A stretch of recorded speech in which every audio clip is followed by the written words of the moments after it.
I'm sorry it's been a bit more than a week since I posted the last Bible study. Things have been busy at home, homeschooling the kids, doing projects at home, and I actually got to go to work for a day, which was kind of nice, but a very strange experience.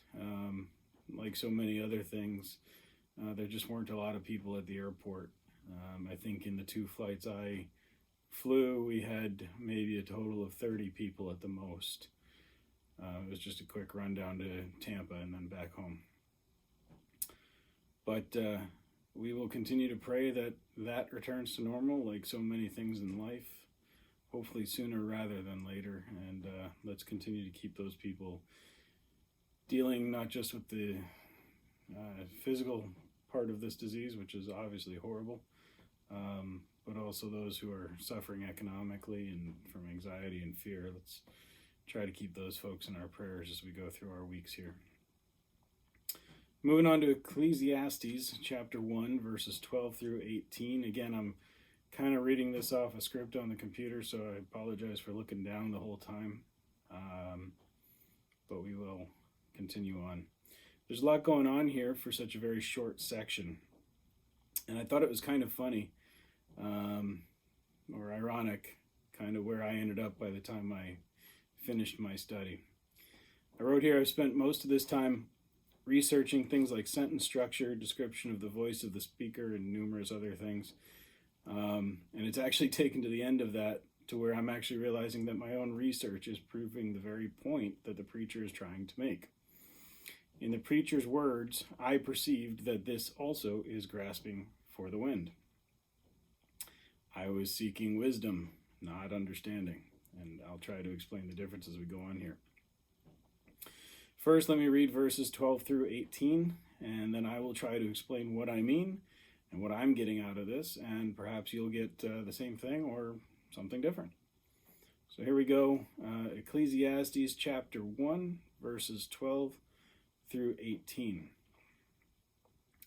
I, the preacher, have been king over Israel and Jerusalem, and I applied my heart to seek and to search out by wisdom all that is done under heaven.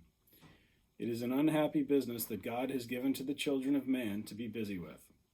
I have seen everything that is done under the sun, and behold, all is vanity, and a striving after wind. What is crooked cannot be made straight, and what is lacking cannot be counted. I said in my heart, I have acquired great wisdom, surpassing all who were over Jerusalem before me. And my heart has had great experience of wisdom and knowledge. And I applied my heart to know wisdom and to know madness and folly. I perceive that this is also is but a striving after wind. For in much wisdom is much vexation, and he who increases knowledge increases sorrow. I thought that was pretty interesting. And of course, there's a couple of passages here that we're all probably familiar with having heard before. What is crooked cannot be made straight, grasping at the wind, and he who increases knowledge increases sorrow. I know I've heard those before a couple of times. So as I said before, I spent a lot of time reading through my commentary, trying to figure this out. I really took a bunch of notes, and in the end I realized I was making an academic assessment of the verses, not a spiritual one. I was seeking wisdom, not understanding. I'm going to keep going back to that theme as we go through here because it helps me understand at least. So take verses 12 through 14. Here we see the preacher embarking on a quest for knowledge, a quest for wisdom. He believes that it's his charge given unto him by God, and he even acknowledges that this is a burden. But in verse 14, he expresses that he has seen it all, and yet it remains vanity. He says that that which is crooked cannot be made straight, and that which is lacking cannot be numbered.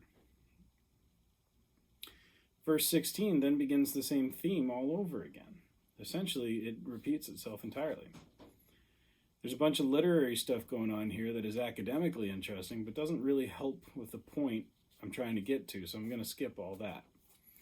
Basically, the preacher again describes his quest for wisdom. He points out that he has looked within his heart and realizes that he has gained great wisdom, but the introspection leaves him wanting. He knows that despite having all the wisdom that he has sought, he has gained little, or maybe even nothing. He has grasped for the wind, and this has brought him sorrow. I had a lot of trouble understanding this. Indeed, wisdom is encouraged in other parts of the Bible. In fact, in Proverbs chapter 3, verse 13 through 18, we learn of the importance of gaining wisdom. It goes like this: Blessed is the one who finds wisdom, and the one who gets understanding. For the gain from her is better than gain from silver, and her profit better than gold. She is more precious than jewels, and nothing you desire can compare with her. Long life is in her right hand. In her left hand are riches and honor. Her ways are ways of pleasantness, and all of her paths are peace. She is a tree of life to those who lay hold of her. Those who hold her fast are called blessed. So here what the preacher is teaching seems to be in direct contradiction to Proverbs. What is it? I want you to think of the first two lines there as this is written. Blessed is the one who finds wisdom and the one who gets understanding. Notice how in Proverbs those go hand in hand. Ecclesiastes, at least up to this point, he's only talking about wisdom or knowledge. And I think that's an important distinction. Indeed, the attainment of knowledge is a good thing, but it's not the only thing. In the Garden of Eden, God prohibited Adam and Eve from eating of the fruit of the tree of knowledge of good and evil. That one always ties me up. Now, why would God prevent his creation from having knowledge? Now, there's probably books written on such a subject, but I would suggest that part of it may have been that God knew that his creation may not be ready to have that much wisdom. He knew that with the knowledge, they may wander down darker paths. And indeed, that is just what they did. They gained the knowledge. They didn't gain understanding. And this is certainly a theme I find myself dealing with in these recent weeks. As I look to gain information pertaining to the coronavirus outbreak, I'm also careful to not let my children see it. I don't wish for them to be afraid when they read or hear about the thousands dying around the world or even in their local communities. At 6 and 9, they just don't have the context to understand this. I'm not sure that at 40 I have the context to understand it. But I shield them from this knowledge because of their lack of context and their maturity to process it. Again, a maturity I may lack myself. Because these things do cause fear. They cause anxiety. And these things which, if we don't deal with them properly, can lead us away from God. Fear and anxiety can lead to anger and all sorts of other things. I think we've all seen it in our lives at some point. So let's look at another way that too much wisdom and not enough understanding has led to problems. This time we can look to the many stories we recently looked at in the Gospel of Luke. How many times did we see a story where Jesus, in love and mercy, performed a healing miracle on the Sabbath? Now the Pharisees, as we know, objected to this. And eventually they use it as one of their motives for taking Christ to be executed. It must be said that the Pharisees did not lack for wisdom.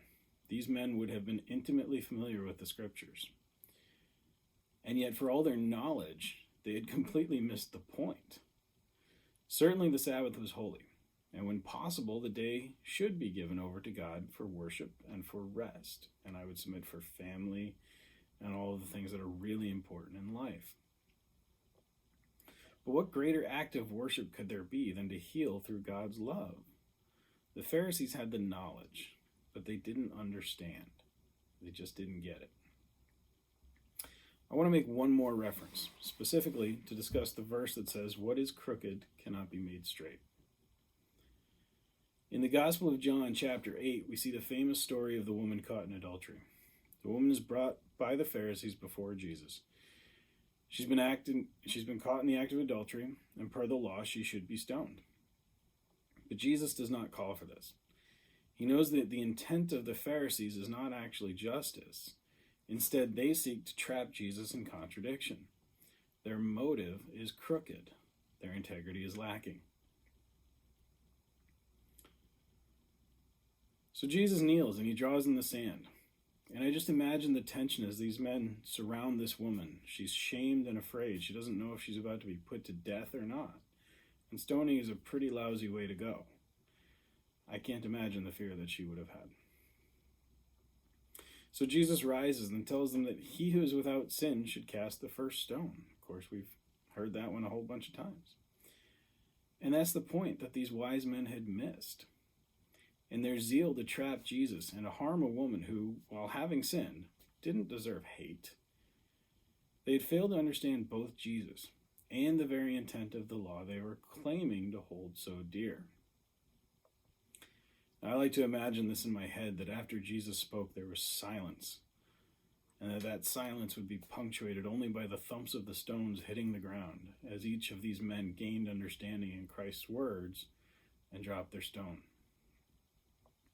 I like to think that not only was the woman given another chance that day, but the men were too. Those men that were crooked, they couldn't be made straight by knowledge, but they could be through the act of Jesus. By gaining an understanding of Christ's message, both the men and the woman in question could gain the knowledge and the understanding to benefit from it.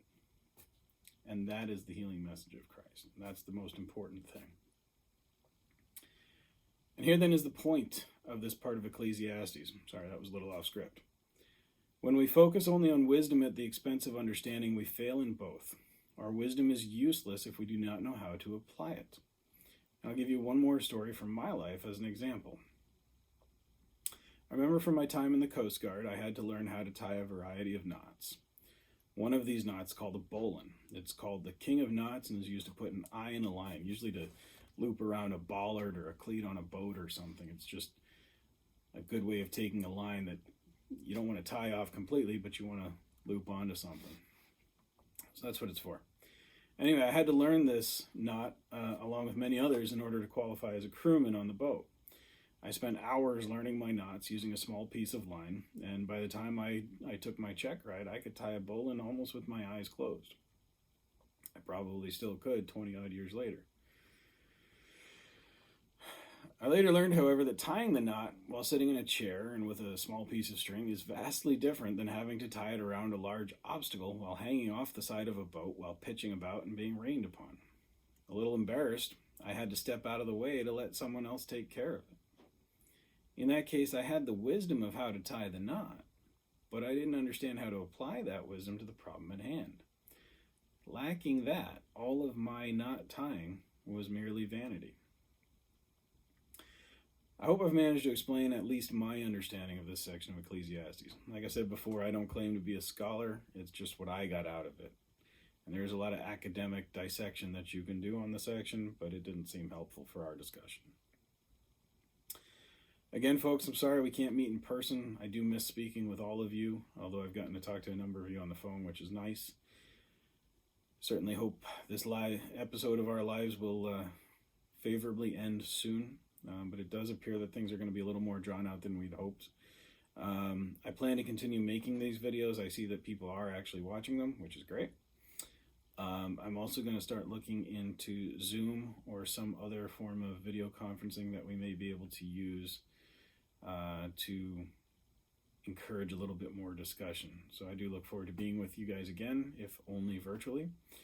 Until then, you are all in my prayers. Please stay safe, stay healthy, and stay home as much as possible. See you later.